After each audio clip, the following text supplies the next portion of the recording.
Parents మెచ్చిన university సంకల్ Chand Patel university Gujarat.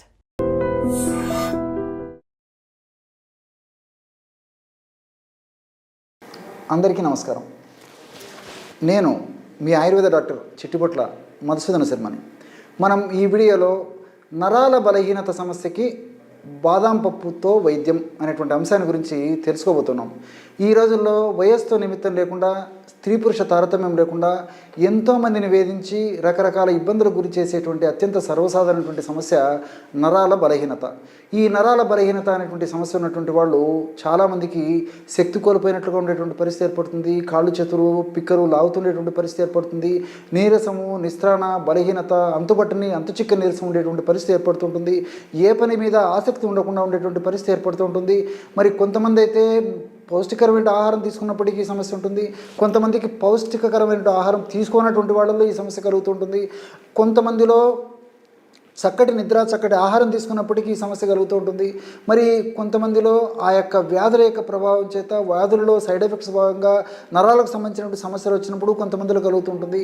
మరి కొంతమందిలో ముఖ్యంగా ఈ ఆల్కహాల్ తీసుకునేటువంటి వాళ్ళలో కూడా కొన్ని న్యూట్రిషియస్ లోపాలు ఉండడం చేత కూడా ఈ యొక్క సమస్య కలిగేటువంటి పరిస్థితి ఏర్పడుతుంటుంది. కొంతమందికి ఎలాంటి స్పష్టమైనటువంటి కారణం కూడా ఉండదన్నమాట. వాళ్ళు టయానికి ఆహారం తీసుకుంటుంటారు, టయానికి విశ్రమిస్తుంటారు. అదేవిధంగా మరి సమస్య ఏదన్నప్పుడు వాటికి సంబంధించినటువంటి మందులు అవసరాన్ని బట్టి వైద్యులు సూచించిన మేరకు వాడుకుంటుంటారు. అయినప్పటికీ నరాల బలహీనత, నీరసము, నిస్త్రాణం. ఈ నరాల బలహీనత అనేసరికి మరి కొంతమంది ఈ రక్తనాళాల బలహీనత అని చెప్పేసి కొంతమంది అనుకుంటుంటారు. అదేవిధంగా నర్వస్ బలహీనత అని చెప్పేసి కొంతమంది అనుకుంటుంటారు. ఈ విధంగా రకరకాలుగా చెప్తుంటారు. కానీ ఈ లక్షణాలు మాత్రం నరాల బలహీనత అంటే నీరసము, నిస్త్రాణ, బలహీనత అని చెప్పేసి సర్వసాధారణంగా స్థూలంగా మనం అర్థం చేసుకోవచ్చు అనమాట. దీనికి కారణాలు ఏంటంటే ముఖ్యంగా మనం ఈ పోషక భరితమైనటువంటి ఆహారం తీసుకోవడం మర్చిపోయాం. ముఖ్యంగా మరి పూర్వకాలం నుంచి కూడా ఈ పాలిష్తో కూడినటువంటి ఆహార పదార్థాలు బాగా తీసుకునేటువంటి వాళ్ళం కాబట్టి ఆ పాలిష్తో ఉన్నటువంటి ఆహార పదార్థాల్లో పోషకాంశాలు కూడా సమృద్ధిగా పుష్కలంగా ఉండేవి కాబట్టి మరి నరాల బలహీనత మన పెద్దలకు ఉండే పరిస్థితి కాదనమాట. ఏదో 100 మందిలో ఒకరికో ఇద్దరికి ఉండేటువంటి పరిస్థితి ఉంది, కానీ మరి ఎక్కువ శాతం మందిలో ఉండేది కాదు. ఈ రోజుల్లో అటువంటి ఆహారం తీసుకోకపోవడం ఒకటి, junk foods, fast foods, bakery foods, అదేవిధంగా ఐస్ క్రీమ్స్, చాట్ ఫుడ్స్, అంతేకాకుండా ఈ మానసిక ఒత్తిడి, ఇలాంటి అనేక రకాల కారణాల వల్ల, నిద్రలేమి, ఇలాంటి అనేక రకాల కారణాల చేత ఈ నరాల బలహీనత సమస్య అంతుపట్టని సమస్యగా తయారైందనమాట. వీళ్ళు చాలామంది పక్కింటి వాళ్ళు చెప్పారనో, స్నేహితులు చెప్పారనో, మరొకవారు చెప్పారనో, బంధువులు చెప్పారని చెప్పేసి రకరకాల బి కాంప్లెక్స్ మందులు, ట్యాబ్లెట్స్ కానీ సిరప్స్ కానీ వాడుతుంటారు. అదేవిధంగా ఇంజెక్షన్స్ వేయించుకుంటుంటారు. అట్లే మరి కొంతమంది ఐరన్ వాడుతుంటారు, కొంతమంది కాల్షియం వాడుతుంటారు. మరి కొంతమంది డాక్టర్ల సలహా లేకుండా కూడా ఇలాంటివన్నీ వాడుకుంటుంటారు. కాబట్టి కానీ ఆశించినటువంటి ఫలితాలు చాలామందిలో కలగపోయేటువంటి పరిస్థితి కూడా ఉంటుందన్నమాట. ఏది ఏమైనప్పటికీ ఈ సమస్య ఉన్నప్పుడు ఇప్పుడు మనం చెప్పుకోబోయేటువంటి ఈ యొక్క ఔషధం వాడుకోవడం వల్ల చాలా చక్కటి ఫలితం కలిగేటువంటి పరిస్థితి ఏర్పడుతుంది. మరి ఆ ఔషధాన్ని ఎలా తయారు చేసుకోవాలంటే నేను మొదట్లోనే చెప్పాను కదా, బాదాం పప్పుతో నరాల బలహీనతకు వైద్యం అని చెప్పేసి బాదాం పప్పును ఒక 50 గ్రాములు తీసుకొని కాస్త వేయించేసేసి పౌడర్ లాగా తయారు చేసుకోవాలి.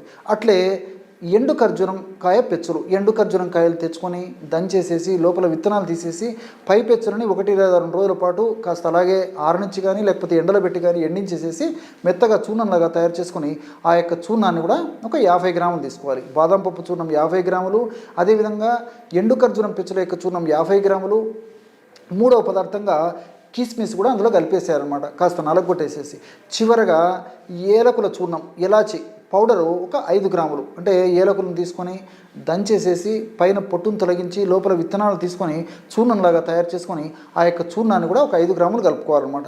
ఈ 4 పదార్థాలు బాగా కలిపేసేసి మిక్సీలో వేసేసి బాగా కలిపేయడం కానీ, లేకపోతే రోలు ఇలాంటివి ఏదన్నా మీకు ఉండి వసతుంటే అందులో కలిపేసి మెత్తగా దంచడం కానీ, ఏదో ఒక పద్ధతిలో ఈ 4 పదార్థాలు బాగా కలిపేటట్లు ఔషధాన్ని తయారు చేసుకొని దాన్ని ఒక గాజు సీసాలో నిల్వ ఉంచుకొని రోజు సమస్య ఎక్కువగా ఉంటే రోజు ఉదయం ఒక్కసారి, రాత్రి పడుకునేటప్పుడు ఒకసారి, అంటే ఉదయం పరిగెడుపున ఒకసారి, రాత్రి పడుకునేటప్పుడు మరొకసారి, కొన్నాళ్ల పాటు సమస్య తీవ్రతగా కొద్దిగా ఉన్నా లేకపోతే సమస్య తీవ్రత ఈ యొక్క ఔషధం వల్ల కాస్త తగ్గినప్పటికీ రోజు ఒక్కసారి ఉదయం పరిగెడుపున కానీ రాత్రి పడుకునేటప్పుడు కానీ తీసుకుంటే సరిపోతుంది. ఎలా తీసుకోవాలంటే చిన్నపిల్లలైతే, అంటే 10-15 సంవత్సరాలు దాటినటువంటి పిల్లలు, వయసు ఉన్నటువంటి పిల్లలైతే ఒక 1/2 టీ స్పూను ఈ యొక్క ఔషధాన్ని కాస్త పాలలో కలిపి తీసుకోవచ్చు. పెద్దవాళ్ళైతే 1 టీ స్పూను ఈ యొక్క ఔషధాన్ని, అంటే ఒక 5 గ్రాముల వరకు ఈ యొక్క ఔషధాన్ని పాలలో కలిపి కూడా తీసుకోవచ్చు అన్నమాట. ఈ విధంగా క్రమం తప్పకుండా రోజు ఒక్కసారి ఈ యొక్క ఔషధాన్ని ఈ పద్ధతిలో వాడుకోవడం వల్ల చాలా సమర్థవంతమైన ఫలితాలు కలుగుతాయి. అంతేకాకుండా ఈ యొక్క ఔషధం యొక్క ప్రత్యేకత ఏంటంటే ఈ నరాలకు అత్యంత శక్తిని కలుగజేసేటువంటి పరిస్థితి కాకుండా కండరాలకు చాలా శక్తిని కలుగజేస్తుంది, రక్తనాళాలకు చాలా శక్తిని కలుగజేసేటువంటి పరిస్థితి ఏర్పడుతుంది. కాబట్టి మరి నరాల బలహీనత దేనివల్ల కలిగినప్పటికీ చాలా సమర్థవంతమైన ఫలితాలు దీనివల్ల కలుగుతాయి.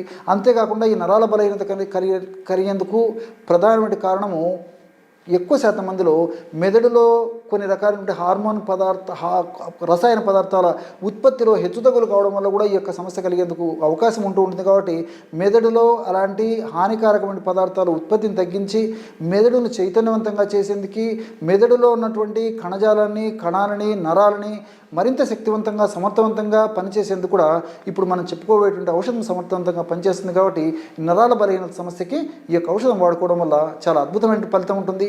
కానీ మరి కానీ వెయిట్ ఉన్నటువంటి వాళ్ళు, షుగర్ ఉన్నటువంటి వాళ్ళు, ఈ కొలెస్ట్రాల్, చెడు కొలెస్ట్రాల్ లాంటి సమస్యలు ఎక్కువగా ఉన్నటువంటి వాళ్ళు మరి డాక్టర్ సలహా మేరకే వాడుకోవాలి. కానీ ఇలాంటి ఔషధాలు, ముఖ్యంగా ఇలాంటి ఔషధాలు డాక్టర్ సలహా మేరకు వాడుకోవాలి. ఎందుకంటే ఇలాంటి ఔషధాలు మరీ ఎక్కువ కాలం వాడుకోవడము, అలాంటి షుగర్ వ్యాధిగ్రస్తులు కానీ, వెయిట్ ఉన్నటువంటి వాళ్ళు కానీ, రక్తనాళాలలో ఈ కొలెస్ట్రాల్ సమస్య ఉన్నటువంటి వాళ్ళు కానీ ఎక్కువ రోజులు వాడుకోవడం మంచిది కాదు, ఎక్కువ ప్రమాణం వాడుకోవడం మంచిది కాదు. కాబట్టి ఇలాంటి వాళ్ళు, నేను గత వీడియోలో చెప్పినటువంటి అనేక రకాలైన ఔషధాలు కూడా చెప్పడం జరిగింది. కాబట్టి ఆ యొక్క ఔషధాలు వాడుకుంటే సరిపోతుంది. ఈ యొక్క ఔషధాన్ని మాత్రం, ఇప్పుడు నేను చెప్పినటువంటి ఔషధాన్ని మాత్రం ఈ షుగర్ వ్యాధిగ్రస్తులు కానీ, అదేవిధంగా వెయిట్ ఉన్నటువంటి వాళ్ళు కానీ, కొలెస్ట్రాల్ సమస్య ఉన్నటువంటి వాళ్ళు కానీ వాడకుండా నేను చెప్పినటువంటి ఇతర ఔషధాలు వాడుకుంటే సరిపోతుంది. మిగతా వాళ్ళందరూ కూడా ఈ యొక్క ఔషధాన్ని క్షేమదాయకంగా వాడుకోవడం వల్ల క్షేమదాయకమైన ఫలితాన్ని కూడా పొందుతారు. చూశారు కదా ఎటువంటి సులువైనటువంటి ఔషధాన్ని నరాల బలహీనత సమస్య తగ్గేందుకు మీరు ఈ వీడియోలో తెలుసుకున్నారో.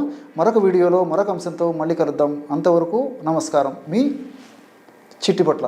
And for more videos, Please subscribe to iDream. Please subscribe to iDream. Please subscribe iDream. And please subscribe to iDream. For more videos, subscribe to iDream. please like, share and subscribe to the channel. Congratulations, iDream. Subscribe to iDream. Subscribe to iDream. So subscribe to iDream Media. iDream ki iDream team andarki huge congratulations. Please subscribe iDream Media. Please subscribe to iDream. Subscribe iDream. Please subscribe to iDream. iDream అంటే నా కళల channel subscribe చేసుకున్న నోరు తిరుగుతలేదు, మీరైతే గంట గుర్తు కొట్టండి. For more such videos, please subscribe to iDream. Subscribe to iDream. Please subscribe to iDream. Please subscribe iDream Media. Please do subscribe to iDream. Please subscribe to iDream Media. For best entertainment and information, please subscribe iDream. And don't forget to subscribe to iDream.